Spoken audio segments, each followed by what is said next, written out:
Assalamualaikum warahmatullahi taala wabarakatuh. Hari ini kita akan belajar tajuk 3.3 jisim dan inertia. Jisim dan inertia. Okey, kita pergi kepada jisim dulu. Apa itu jisim? Jisim objek ialah jumlah jirim yang terkandung dalam objek. Okey, jumlah jirim yang terkandung dalam objek. Jadi jisim ni kita ukur dalam unit kilogram. Jisim kita boleh sukat dengan menggunakan neraca elektronik. Okey, ni adalah neraca elektronik. Neraca tuas atau neraca 3 alur. Yang ni kita panggil 3 alur. Kalau kat makmal biasanya kita tengok yang ni lah. Yang ni jarang kita guna. Yang ni selalu kita guna. Okey, yang ni kalau nak buat timbang-timbang kat rumah pun, mak-mak nak buat kuih ke, dia akan guna yang ni lah, neraca elektronik. Seterusnya, inertia.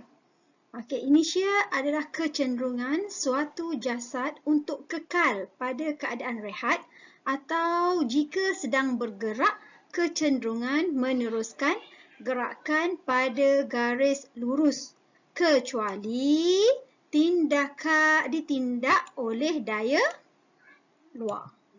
Setiap jasad mempunyai sifat menentang perubahan daripada keadaan asal.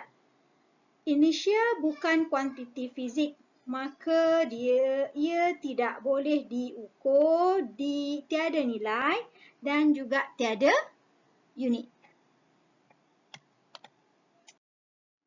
Okey, kita tengok contoh situasi inertia. Yang ni biasalah yang kita berlaku dalam kehidupan harian kita. Okey, contoh dia apabila cardboard disentap dengan laju, duit shilling akan terjatuh ke dalam gelas. Awak boleh cuba eksperimen ni, awak boleh cuba sendiri kat rumah. Awak ambil je gelas, awak letak je kertas kat atas tu, awak letak duit shilling, awak pun tarik laju-laju. Awak tengok duit shilling tu macam mana, akan terbang ke, akan jatuh dalam gelas tu. Inertia duit shilling itu mengekalkan keadaan asal duit shilling, iaitu keadaan pegun. Apa maksud keadaan pegun kat sini? Keadaan pegun ni bermaksud dia cuba mengekalkan keadaan dia dalam keadaan tidak bergerak, statik. Duit shilling tidak bergerak bersama cardboard, sebaliknya jatuh ke dalam gelas akibat daya graviti. Kita tahu daya graviti ni adalah satu daya yang sentiasa menarik objek ke bawah. Okey, contoh yang kedua, apabila sebuah buku disentap dari selonggok buku, buku lain di atasnya akan jatuh ke bawah.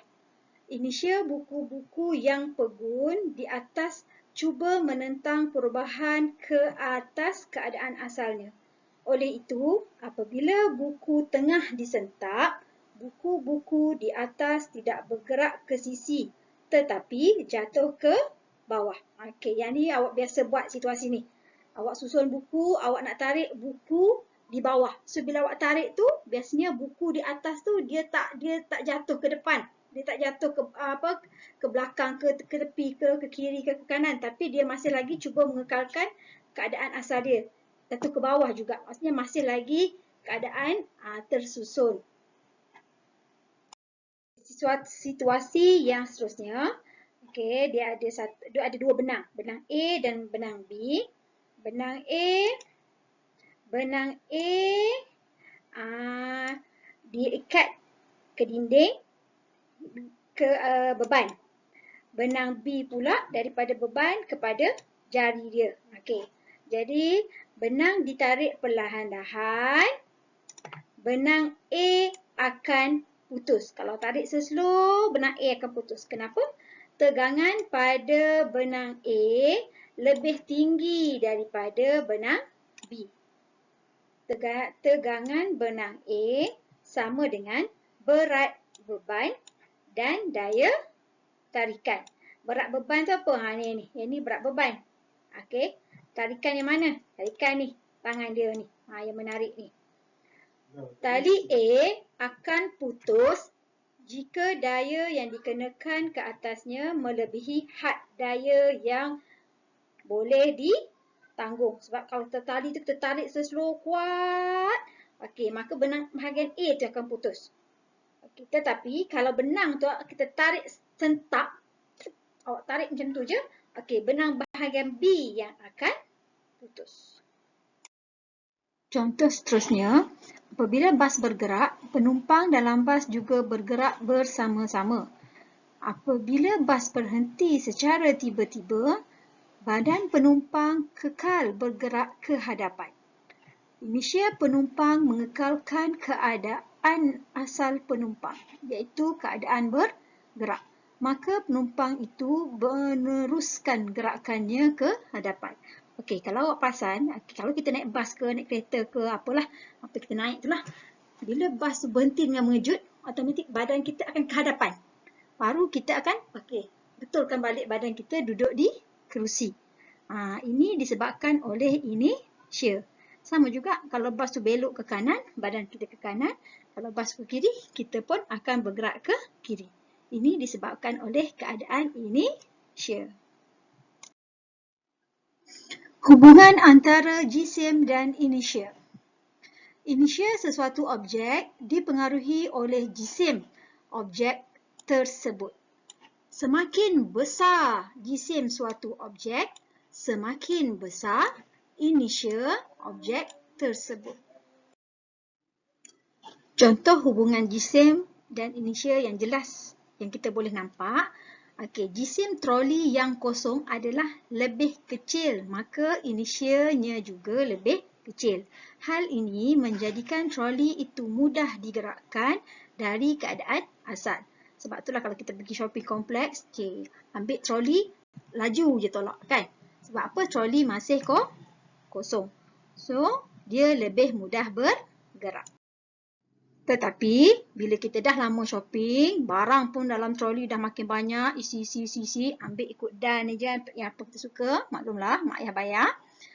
Jisim troli yang dipenuhi barang adalah lebih besar, maka inertianya juga lebih besar. Jadi pada masa ni kita boleh rasa troli tu lebih susah untuk digerakkan daripada keadaan pegun. Maksudnya kalau kita berhenti, troli kita tu penuh. So kita berhenti tempat. Bila kita nak tolak balik tu, dia agak susah. Kenapa?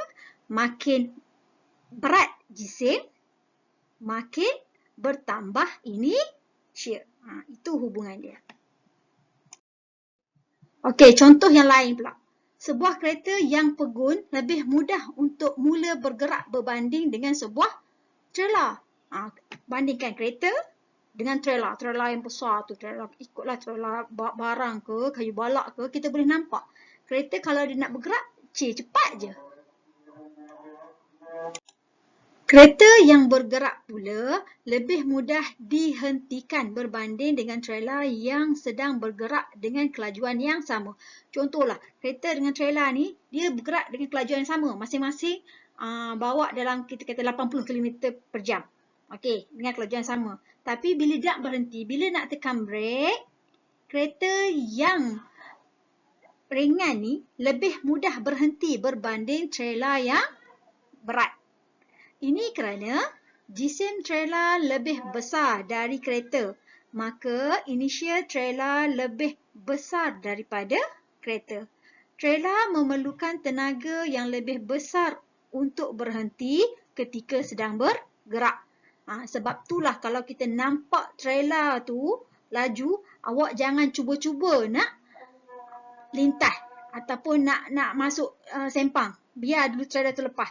Kerana trailer ni kalau dia nak berhenti, dia mengambil masa. Dia bukannya boleh berhenti on the spot. So keadaan ni dia bahayalah. Jadi kita tak boleh nak macam trailer tak apa nanti lori tu break sendiri. Tak boleh. Dia ambil masa untuk berhenti sebab dia berat. Contoh seterusnya, baldi yang penuh dengan pasir adalah lebih sukar digerakkan daripada keadaan pegun dan juga lebih sukar dihentikan daripada keadaan berayun. Semakin besar jisim suatu objek, semakin besar kesan inertianya. Akibatnya, semakin susah objek itu mengubahkan keadaan pegun atau gerakannya. Okey, yang ni awak boleh cuba sendiri. Mudah je awak ambil 2 bekas yang awak ada pasir, satu lagi kosong, baldi ke apa-apalah. Kemudian awak gantung, awak cuba hayun. Awak tengok yang mana senang bergerak, yang mana susah berhenti. Boleh buat sendiri. Okey, ini pun disebabkan oleh inertia. Kesan inertia dalam kehidupan harian. Inertia boleh memberikan kesan positif dan negatif dalam kehidupan. Kesan positif inertia. Kepala tukul yang longgar boleh diketatkan dengan menghentak bahagian pemegang tukul pada permukaan keras. Hentakan yang laju menyebabkan kepala tukul bergerak ke bawah disebabkan oleh inertia. Okey, situasi ni awak biasa berlaku pada macam tukang-tukang rumah kan. Kalau tukul dia longgar ke, tukul longgar kan hentak ke bawah. Sebab apa? Sebab bila faktor inertia ni tukul tu, kepala tukul besi tu kita hentak dia akan turun ke bawah. Jadi menyebabkan kepala tukul tu boleh jadi ketat. Kesan positif yang kedua. Okey, payung yang basah dapat dikeringkan dengan memutarkan payung itu dengan laju. Disebabkan inertia, titisan hujan akan terus bergerak walaupun payung sudah berhenti berputar. Maka titisan hujan akan jatuh dari payung. Yang ni boleh demo sendiri. Bila hujan tu awak pusing-pusing. Biasanya masa kecil-kecil suka ni main ni. Ini pula kesan negatif inertia dan cara mengatasinya. Kesan inertia boleh menyebabkan kecederaan kepada pemandu kereta. Oleh itu, kereta dilengkapi dengan beg udara, penyandar kepala dan tali pinggang keselamatan untuk mengurangkan kesan inertia. Okey, sebab itulah kalau naik kereta, kalau aksiden, automatik bila belanggar je, badan pemandu akan berat ke depan. Kalau kita tak pakai seat belt, airbag tak ada, automatik badan kita akan menghentam steering. Kalau yang duduk sebelah pemandu tu dia boleh hentam dashboard, terkena cermin kereta. Kalau penumpang kat belakang boleh melambung ke depan. Disebabkan oleh inertia. Sebab itulah pentingnya sesebuah kenderaan dia kena ada ciri-ciri keselamatan. Dan ciri-ciri keselamatan yang dia buat tu mestilah kena pakai tali pinggang keledar. Contoh kesan negatif inertia dan cara mengatasinya yang kedua. Semasa mendarat, kapal terbang yang berjisim besar tidak dapat berhenti dalam jarak yang pendek disebabkan oleh inertia. Oleh itu, landasan yang sangat panjang diperlukan oleh kapal terbang mendarat dengan selamat. Sebab itulah kalau kita pergi dekat lapangan terbang, kita boleh tengok landasan kapal terbang sangat panjang, 2-3 kilometer jalan dia saja. Hukum Newton pertama mengatakan jasad yang pegun akan kekal pegun. Jasad yang bergerak seragam akan terus bergerak seragam dalam arah yang sama. Lebih besar jisim objek, lebih besar inertia objek itu. Hukum Newton pertama samalah dengan hukum inertia. Daripada penerangan tu, cikgu harap awak semua boleh faham. Kalau tak faham, boleh kontak personal lah saya. Nombor boleh tengok dekat grup WhatsApp kita. Latihan, cikgu nak awak jawab 3 soalan ni. Kemudian awak hantar jawapan personal WhatsApp dekat cikgu.